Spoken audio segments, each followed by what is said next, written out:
Hey guys, this is Kajol and welcome back to my channel Unique Happiness. আমি চলে এসেছি একটি agriculture related video নিয়ে। আমরা প্রত্যেকেই জানি ঘুম থেকে ওঠা শুরু করে ঘুমোতে যাওয়া পর্যন্ত যা কিছু ব্যবহার্য সেটা খাওয়া হোক বা মাখা সমস্ত এগ্রিকালচার। আর এই এগ্রিকালচারকেই যুগ যুগ ধরে বাঁচিয়ে রেখে চলেছেন সমস্ত কৃষক বন্ধুরা। এই কৃষিকার্যে কৃষক বন্ধুদের অবদান কখনো ভোলার নয়। এছাড়াও এই এগ্রিকালচারে বিভিন্ন কৃষি বিজ্ঞানীদের গুরুত্ব কিন্তু অপরিসীম। ওনারা বিভিন্ন পরীক্ষা নিরীক্ষার মাধ্যমে যে কোনো চাষাবাদকে উন্নত থেকে উন্নততর পদ্ধতি অবলম্বন করিয়ে ফসলের গুণগত মান বাড়িয়েই চলেছেন। আজ আমি সেই রকমই এক উন্নত পদ্ধতির বিষয় তোমাদের সামনে তুলে ধরলাম। হ্যাঙ্গিং সিডবেড অর্থাৎ ঝুলন্ত বীজতলা। বীজতলা হয়তো অনেকেই দেখে থাকবে, কিন্তু এই ঝুলন্ত বীজতলা কী এবং কিভাবে ব্যবহার করা হয় তারই বিস্তারিত বিবরণ নিয়ে চলে এসেছি। একটি ঝুলন্ত বীজতলা কিভাবে তৈরি করা হবে এবং তৈরি করতে কি কি প্রয়োজন সমস্তটাই দেখাবো এই প্রজেক্টের মাধ্যমে। এই প্রজেক্টটি একটি সম্পূর্ণ ঝুলন্ত বীজতলা, আর এই প্রজেক্ট তৈরির আসল দুই হিরো সঞ্জীব দা ও দুর্যোধা। প্রজেক্ট তৈরির সমস্ত উপকরণ সংগ্রহ থেকে শুরু করে প্রজেক্ট কমপ্লিট করা পর্যন্ত। তবে এটি একটি মডেল প্রজেক্ট, যেটি আমাদের ওসি স্যারের নির্দেশে তৈরি করা হয়েছে নদিয়ার কৃষি মেলাতে মডেল হিসাবে নিয়ে যাওয়ার জন্য। এই প্রজেক্ট তৈরির প্রধান যে উপকরণ প্লাইবোর্ড, এই প্লাইবোর্ডটি সাইজ মতো কেটে এর ওপর পুরো স্ট্রাকচার তৈরি হবে। এটা তো গেল মডেলের উপকরণ। এবার বলি, যখন একটি সত্যিকারের বীজতলা তৈরি করবে তার জন্য কিন্তু বাঁশ হলেই হবে, তবে একটু বেশি মজবুতি বানানোর জন্য লোহার স্ট্রাকচারও করতে পারো। আর বাঁশ দিয়ে তৈরি করলে কি হয়, 5 থেকে 7 বছর কেটে যাবে, আর এইভাবে যদি লোহার তৈরি করা হয় তাহলে বহু বছর থেকে যাবে।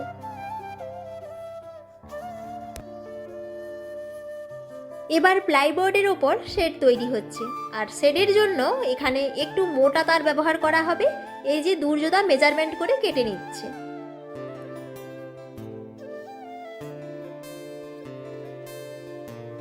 এবার ওই তারগুলো এখন সেট করা হচ্ছে।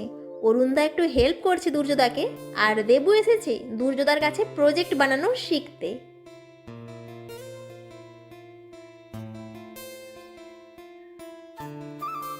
এই যে সুন্দরভাবে দুটো শেডের শেপ দিয়ে দিয়েছে।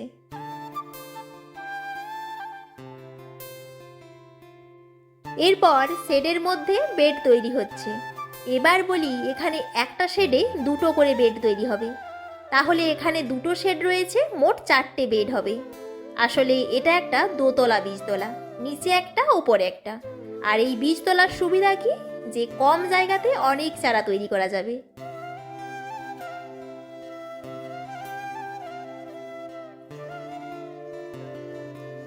ফাইনাল মেজারমেন্ট হয়ে গিয়েছে, এবার বেড তৈরি হবে।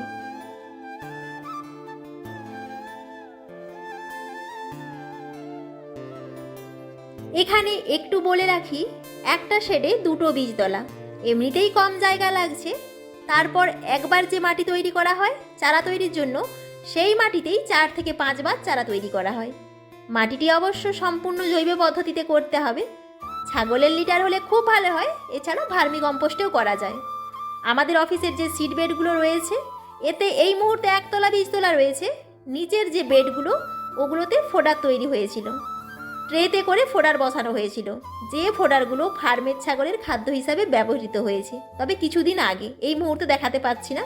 তবে যদি তোমরা ফোডার তৈরির ভিডিও দেখতে চাও, অবশ্যই ভিডিওর ডেসক্রিপশন বক্সের লিঙ্কে যেতে হবে। তাহলে এইভাবে সিড বেড তৈরি করাই যেতে পারে।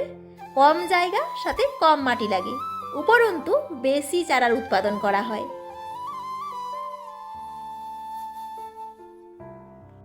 শুধু বীজতলা তৈরি করলেই তো আর হলো না, একটা সৌন্দর্য বলে কথা আছে। তার জন্য এখানে ব্যবহার করা হচ্ছে সরু নাইলন দড়ি। সেই দড়ির সাহায্যে গিরো দিয়ে বানানো হচ্ছে একটা সুন্দর ডিজাইন। এটা কালার করলেও হতো, কিন্তু এটা দীর্ঘস্থায়ী হতো না, তাই এই দড়ি দিয়ে পার্মানেন্ট কালার করা হচ্ছে।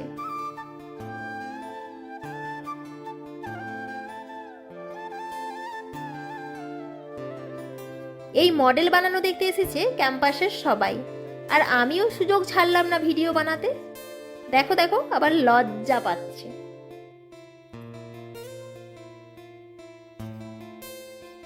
এবার বেডের বিছানা তৈরি হবে।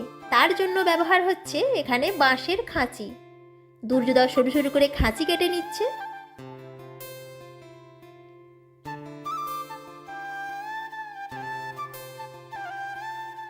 অনেক খাঁচি রেডি, হয়তো সবগুলো লেগে যাবে। এগুলোই বেডের বিছানা।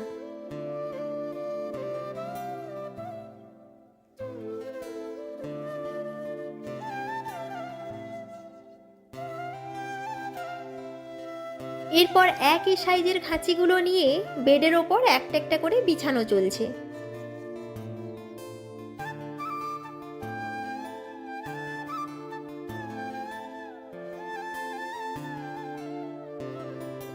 এইভাবে রেডি বাঁশের বিছানা। এবার বীজতলা করার জন্য একটা লেয়ার দিতে হবে। সেটা যে কোনো কিছু দিয়ে দিলেই হবে। যেমন এখানে ধান খড় ব্যবহার করা হচ্ছে, এছাড়াও গম খড় বা চটের থলে বা পলিথিন ব্যবহার করা যেতে পারে। এগুলো দেওয়ার একটাই মানে যে বীজতলা তৈরির জন্য যে মাটি দিতে হয় সেই মাটি যাতে জল দেওয়ার ফলে ধুয়ে নিচে না নেমে যায়।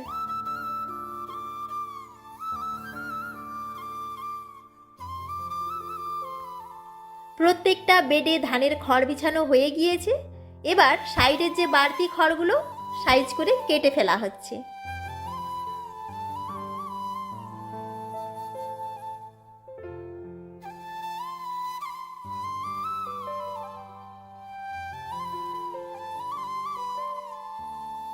বেডগুলো যাতে খুব মজবুতি হয় তার জন্য দুর্যোধা এখানে ফেভিকল ব্যবহার করছে।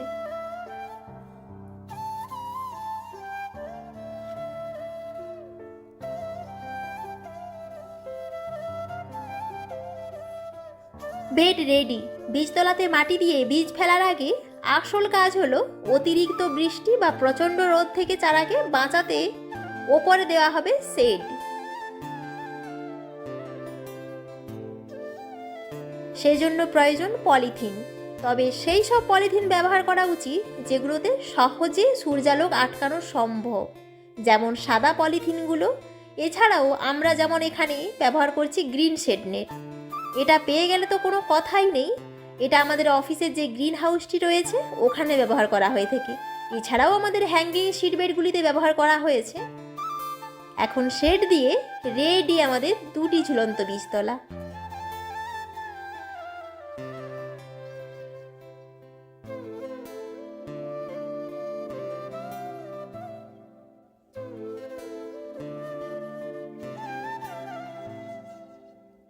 প্রত্যেক কৃষক বন্ধুদের বীজতলার জমিতে বীজ ফেলার আগে যেমন ভালো করে জমিকে ঘিরে ফেলেন যাতে গরু ছাগলে নষ্ট না করে ফেলে, ঠিক সেরকমই মডেলের মাধ্যমে দেখানো হচ্ছে বীজতলাকে এই বেড়া দিয়ে অনেকটা সুরক্ষিত করা হচ্ছে।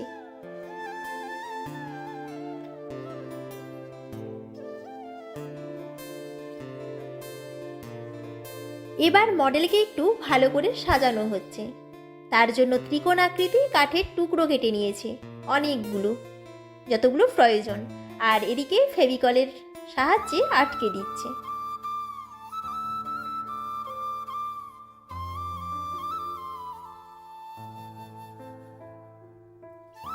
এখন তৈরি করা হচ্ছে একটা স্টোর রুম, যেটা প্রত্যেক কৃষক বন্ধুদের বাড়িতেই থাকে।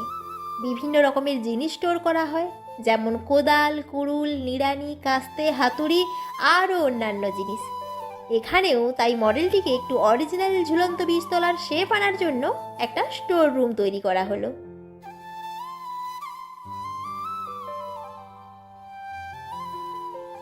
যেহেতু এটা মডেল হচ্ছে সেহেতু এটাকে কালার করা অতি আবশ্যিক।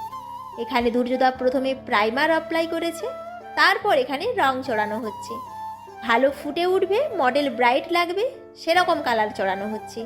নীল, লাল, কালো, সাদা, সবুজ।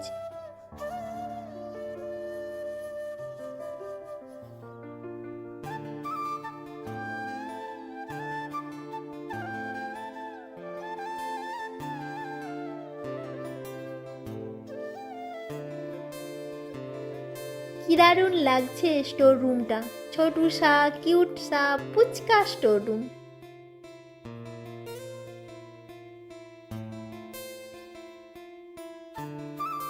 এবার একটি সুন্দর গেট লাগানোর পালা, যেখান দিয়ে সহজেই যাতায়াত করা যাবে। গেটের জন্য খুব সুন্দর সুন্দর দুটো কপাট তৈরি করেছে। কি দারুণ!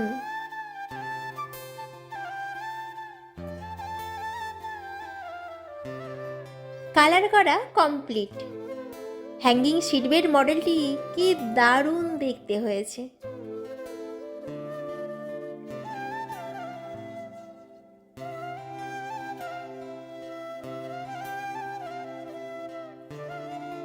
প্রায় 15 দিন পর ঝুলন্ত বীজতলা নিয়ে ফিরে এলাম। এখন সিডলিংসের অবস্থা দেখো, প্রায় 4 পাতা করে হয়ে গিয়েছে।